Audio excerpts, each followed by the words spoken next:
So I was working full-time and I was writing 6 to 8 books a year for 3 to 4 years. There was no such thing as a sick day. I have 2 daughters. They were in everything. So I liked to joke that I was a full-time author, a full-time mom, and a full-time business analyst. And now I like to joke that I'm a full-time mom with this little writing gig on the side. Welcome to the True Fiction Project, a podcast series that explores the origins of fiction.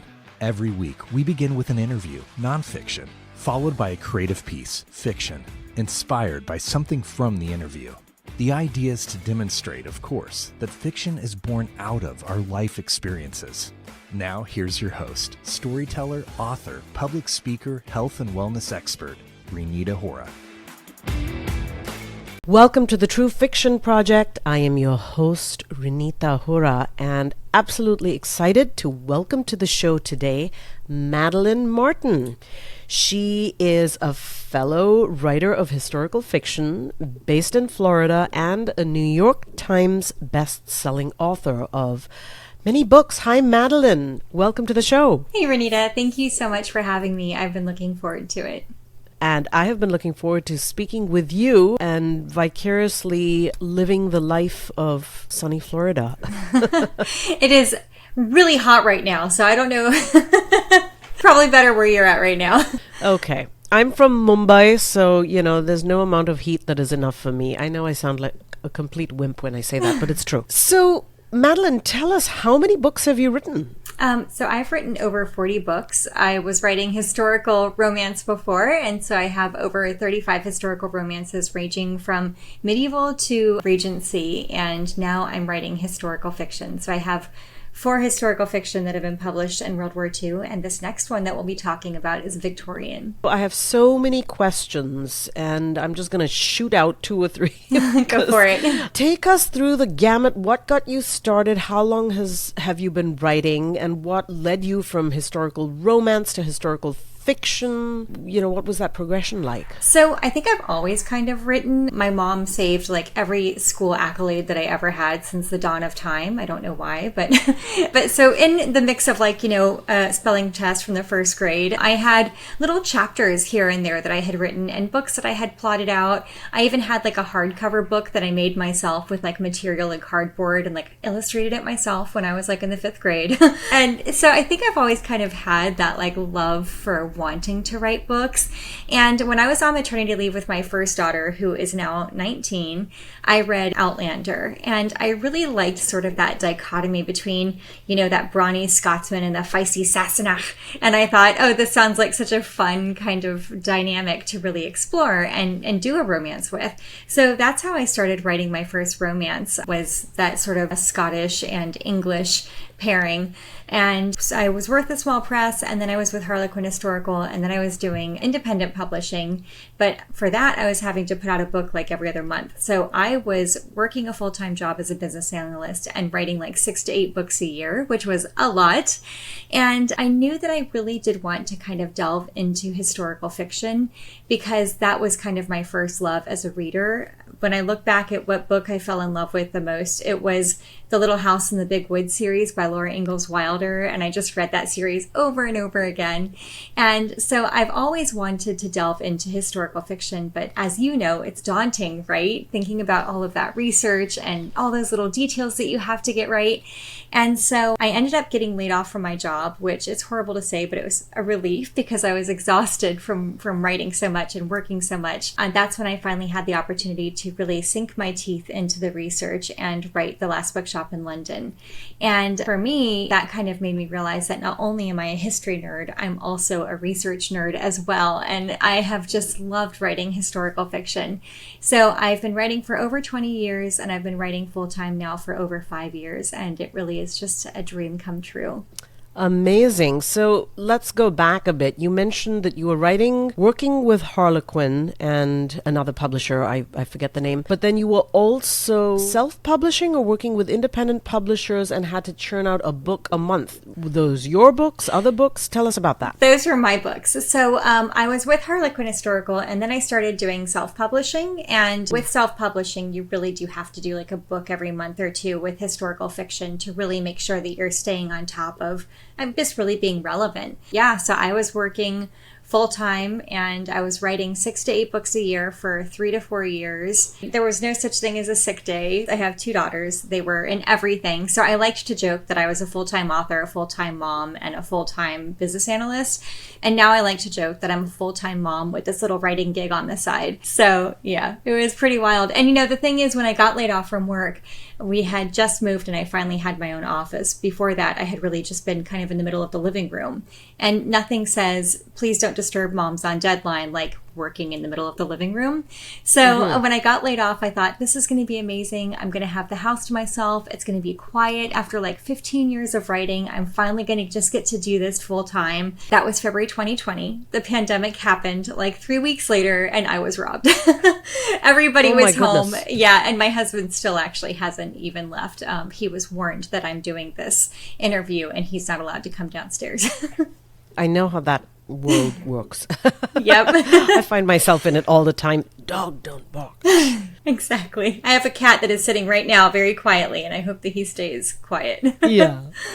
But tell me, so you were already published by Harlequin. You're already working with Harlequin. What made you then go into self-publishing, and why? Tell us why in self-publishing you have to put out a book a month to stay relevant.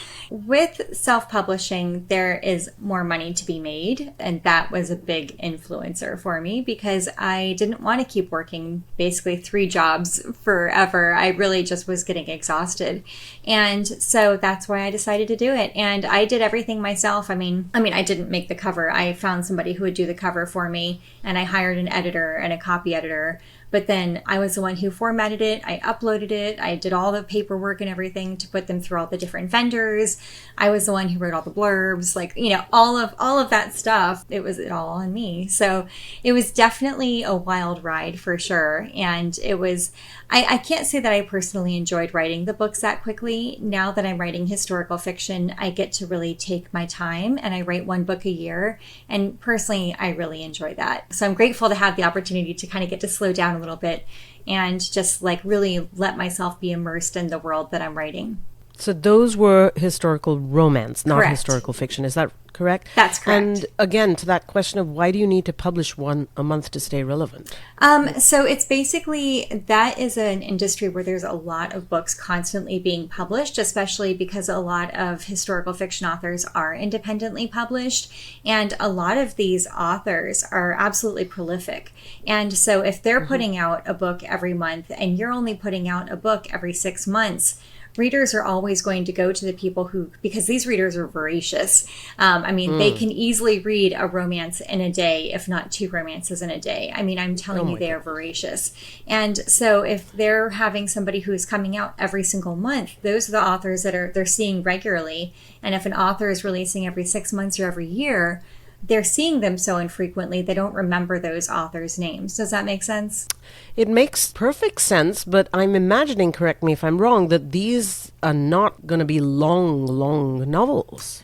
I was probably doing about 70 to 90,000 words. Wow, that's a full novel? Yeah. My goodness. Yeah, okay. I cannot even begin to imagine what that is like. Deep respect. Thank you. I will say it was really great sort of training for me because I like to try to take as much time as I can with my research. And then I love to write a book very quickly. For me, I feel like it's like if you're really immersed in a book that you're reading and you read it over the weekend, you can recall every tiny little detail about that story. But if you take 6 months to read a book, you might not remember all the fine details. So I generally actually try to write my books in about a month. So I like that I can take 10 months to really absorb all the research and go on trips and get all that firsthand information and then flesh it all out fully and then just completely write it in a month. Amazing. So what made you switch? When did you switch? And then you switched genre at the same time. Is that correct? So I started with a small press and then I eventually moved to, I did 6 books with a small press and then I ended up going to Harlequin Historical. And then that's when I started doing self-pub. But with self-pub, that was still historical romance. So now I'm with Hanover Square Press, who is under Harlequin, who's under HarperCollins. You know how it all stacks. And with that, now I'm traditionally published, and that is all of my historical fiction. Interesting. Yes. So your new book, The Secret Book Society. That is historical fiction. Is that correct? That's correct. It's a Victorian-era. Victorian-era, and it's not the first in the series, so it's not a standalone? It is a standalone, yes. Yeah, all my historical fiction are all standalone. Okay, so tell us about this book. It sounds fascinating. I love books about books and book societies and book background. I do too. So The Secret Book Society is about an enigmatic countess who has been widowed 3 times, and yes, there's definitely some gossip going on about that. She finds out that women are having their reading materials restricted. And, you know, in the Victorian era, they really didn't want women reading books. They felt like it took them away from being wives and mothers. It gave them these opinions that made them contrary to their husbands, fathers, and sons. And, you know, they really just, they felt that women were a little bit too frail and couldn't handle the excitement that a novel took them on. And so she brings these women into her home under the auspices of this banal womanly tea, but really it's very subversive, where they're starting to read books by female authors like the Brontes and Jane Austen, ones where these characters really have these emotional depths and where they're allowed to have feelings without being called hysterical. And all of these women think one another are perfect. But as they all start to peel away the layers, they realize that they're real people underneath, and they start, it's like a very women supporting other women book. And I got to just sort of put in there everything that I love about the Victorian time period. There's hatpin fighting, there's a seance, there's hair jewelry, and I actually incorporate florography, which is the language of flowers, throughout the entire book. So every plant or flower that is mentioned has been done with purpose. So if readers want to go on a scavenger hunt through the book as they're reading it, they can find why each flower or plant was placed there. And if not, they can also just enjoy the story. Oh, I'm going to delve into that one immediately. That sounds fascinating. What is, I have to ask, a hatpin fight? Yes, so hatpin fighting is basically a woman's sort of opportunity to defend herself. So they would wear these very elaborate hats, and they had these like hat pins that were about 1 inch long, usually with a very decorative end, but a very sharp, pointy other end. And they learned that they could use this to defend themselves. So not only did they have it readily available whenever they needed it, because a lady always had her hat on, but they also actually ended up coming up with techniques that they could use to effectively use it almost like a rapier. So that's hatpin fighting. I read about it ages ago, and I've actually wanted to put it into a book for like over a decade. And so when I found out I was going to have the opportunity to write about the Victorian era, I thought, oh, I have to put in hatpin fighting. I want to do that now. I know, I do too. So I have to ask, you know, a lot of the historical fiction out there in America, in the market, is Regency, Victorian, I mean, all these different sort of subgenres, if you will. And I would love to ask your perspective as to why. Is it a desired set of genres for women or readers to read? Or what do you think accounts for so many books in, you know, these specific time periods? I think that a lot of it has to do with sort of that very almost restricted etiquette that people had to operate within the bounds of. It just makes you want to unfurl a little bit and kind of push against those bonds and see how far you can go. I feel like it's a great opportunity to be a little bit more subversive, to kind of push the envelope a little bit and see what you can get away with, I think. Okay. I know you're going to read something from your book. Do you want to contextualize it for us? Yes. So one of the inspirations for this particular book is an anti-Cinderella story that I read while I was doing my research. And it basically involved a man having an affair with his woman's niece, with his wife's niece. And of course, she did not like that. And so to get her out of the way, he simply had her sent to a lunatic's asylum. And while she's in the carriage on the way to this asylum, she sees a boy on the street and she throws him some money and she says, "Tell my friends I'm being taken." And he said, "Well, how will they know I'm being honest?" And so quick thinking, she takes off her boot and she chucks it out the window. And he goes to the friend's house with this boot and says, "Your friend has been taken." And they're able to enlist a solicitor who specializes in women who are wrongfully committed to lunatic asylums, and they're able to free her. So that is the very real historical context that helped to inspire this book. So, and now we'll get into the prologue that technically starts 2 months before the actual book really begins. Okay. And now to the premise of the True Fiction Project, which of course is to create fiction out of nonfiction. June 1895, Clara Chambers, the Countess of Duxbury, entered her drawing room and considered the urchin who demanded to be seen at once. His urgency was evident in the tap of his scuffed shoe upon the lush green and gold Brussels weave carpet. There was a leanness to the boy's cheeks, with skeletal hollows visible beneath his collarbones, though his face and hands were clean and his cap appeared to be new. "My lady, your friend has been taken." A missing front tooth showed when he spoke, one that likely wouldn't grow back due to his age. He extended his hands, and her gaze fell on the item he offered. Recognition crushed the breath from her. A single black kid leather boot with detailed rose embroidery stitched alongside the lacings. She knew that boot, and she knew its wearer. "Taken where?" Lady Duxbury demanded. Levenal lunatic asylum. He shoved the hair out of his eyes with a jerk of his head, revealing an earnest brown gaze. "She called out as her carriage passed, asking me to tell you she was being took there, and gave me your house number. She tossed me this boot out the window so you'd know I was being truthful." Panic hit Lady Duxbury. The asylum. This was her fault. Everything had gone wrong. What began with innocent intent had been manipulated into something ugly, something dangerous. She pulled in a fortifying breath and accepted the boot, the heft light in her hands despite the weight settling across her shoulders. "You'll help?" The boy's brows pinched.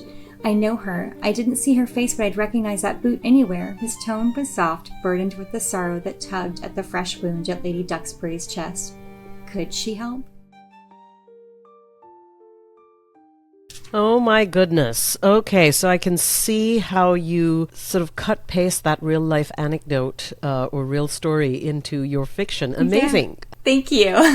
I can't wait to get into it. All right, Madeline, do let us know where we can find the book, website, socials, appearances, anything that you would like to share. Oh, thank you. So my website is madelinemartin.com, and my book is going to be wherever you love to get your books at. In fact, the audiobook is read way better than I was able to read it by the incomparable Saskia Marleveld, who is my favorite all-time narrator.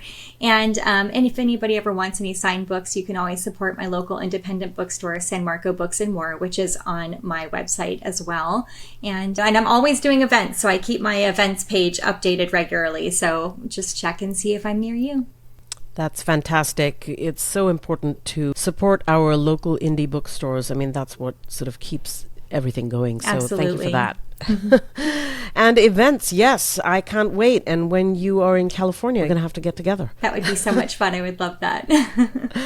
Thank you so much, Madeline. It has been a pleasure to have you on the True Fiction Project. Thank you so much for having me. I really appreciate it. That is Madeline Martin, New York Times bestselling author, talking about her most recent book, The Secret Book Society.